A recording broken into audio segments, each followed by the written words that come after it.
In this video, we'll take a look at some of the best preserved Roman cities around the old empire.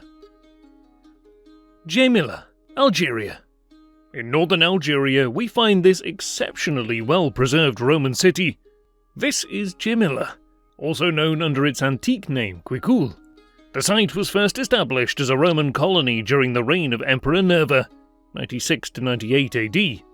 The city is nestled on a rocky spur some 900 meters above sea level and is exceptionally well adapted to the mountainous terrain.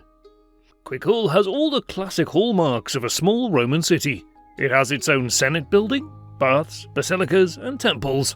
The two most prominent of these monuments is the temple dedicated to the Severan dynasty, built in 216 AD, and the Arch of Caracalla, another member of the Severan dynasty. The arch was built in 229 AD. The Severans ruled the empire at the beginning of the 3rd century, and they originated from North Africa. The city was slowly abandoned after the fall of the Roman Empire around the 5th and 6th centuries, and it was never reoccupied by the Muslims that later dominated the region. Jerash means beautiful in Arabic, which hints at what the new owners thought of the old city. Dougga Tunis.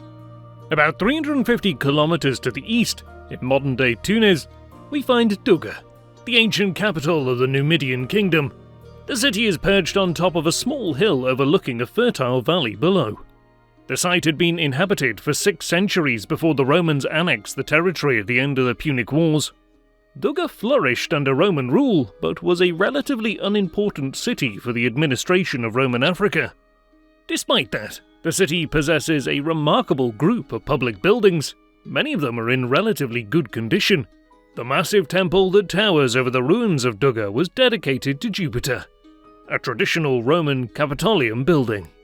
Other extraordinary monuments consist of an arch dedicated to Alexander Severus, another emperor from the Severan dynasty, a temple of Juno, and a theatre with an exceptional view of the valley below. Because the city itself is somewhat intact, it gives us an exceptional illustration of what daily life was like in ancient Roman Africa. Dougga declined during the Byzantine and Islamic periods, and was largely abandoned. Ostia, Italy. The port city of Rome itself, Ostia, is still largely intact. It was once situated at the outlet where the Tiber River met with the sea. Ostia comes from the Latin word ostium, which roughly translates to mouth of the river or outlet. It's believed to be Rome's first colony. It was founded perhaps as early as the 7th or 6th centuries BC. The oldest structure at the site today is dated to the 4th century BC. The importance of the city can't be overstated. It was one of the main ports of Rome. Items and trade goods from all across the empire would pass through the harbour every year, not to mention the countless tons of grain that was needed to be imported to feed the immense population of Rome.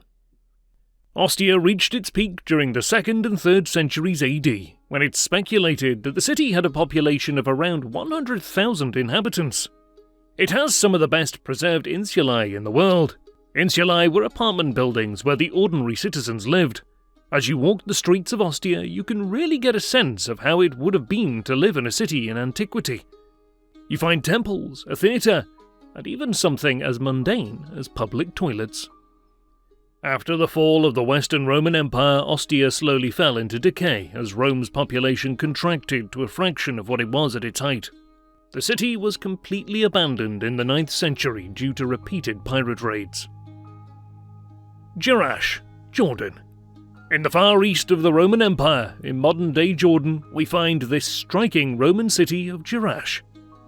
The site was settled by humans around 6,000 years BC, give or take a couple of centuries, and was founded as a Hellenistic city in the 2nd century BC.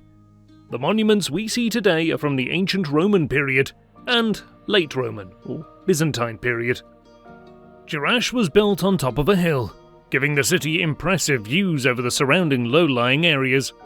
Its prime location at the axis of several trade routes made it particularly wealthy.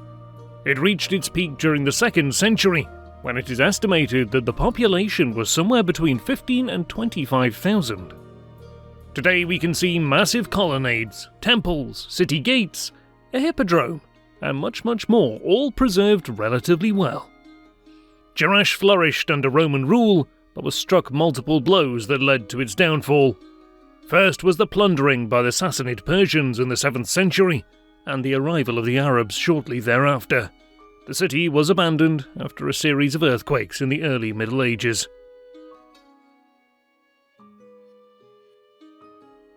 Herculaneum, Italy. We all know the story of how the volcano Vesuvius in southern Italy devastated the city of Pompeii. But less known is the smaller coastal town of Herculaneum that was also buried by Vesuvius's ash in 79 AD. The thick layer of ash that blanketed the town has protected it against looting and the elements.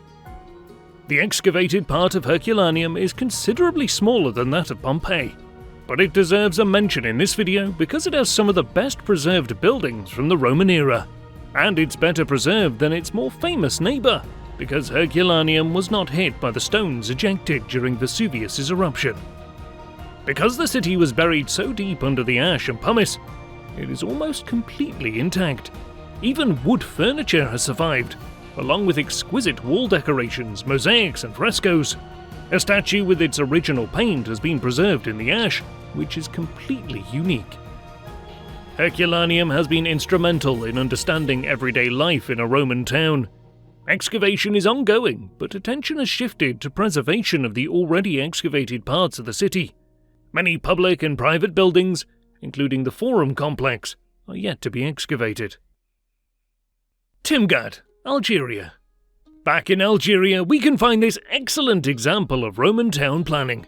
This is Timgad.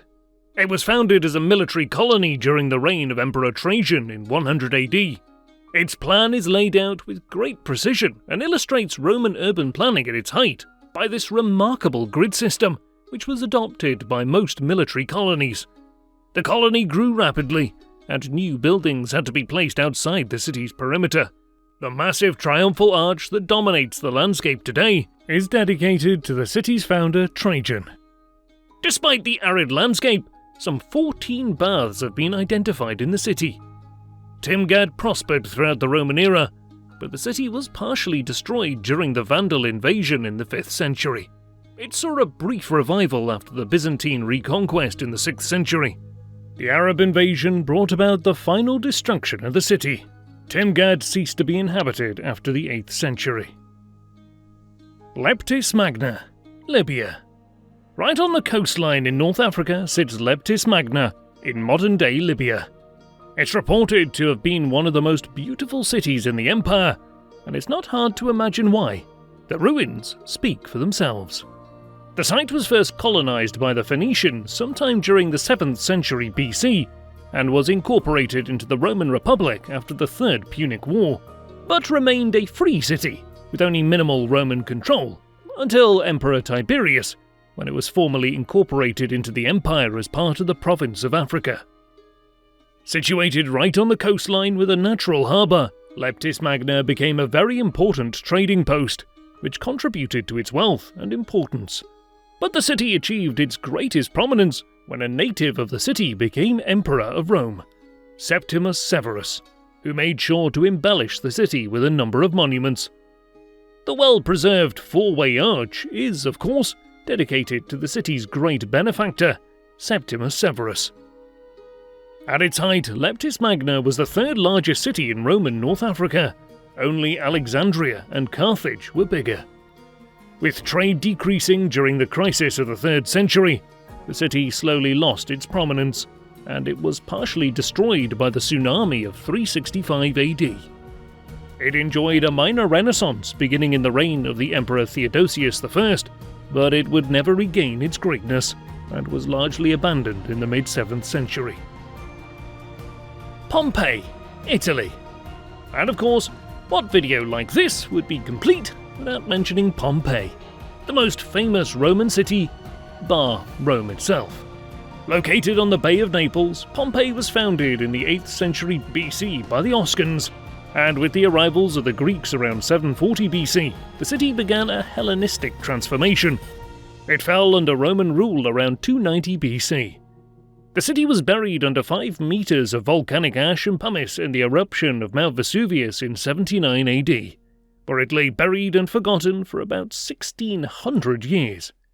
It was partially rediscovered in the 16th century when a local architect was digging an underground aqueduct when he ran into an ancient wall covered with frescoes.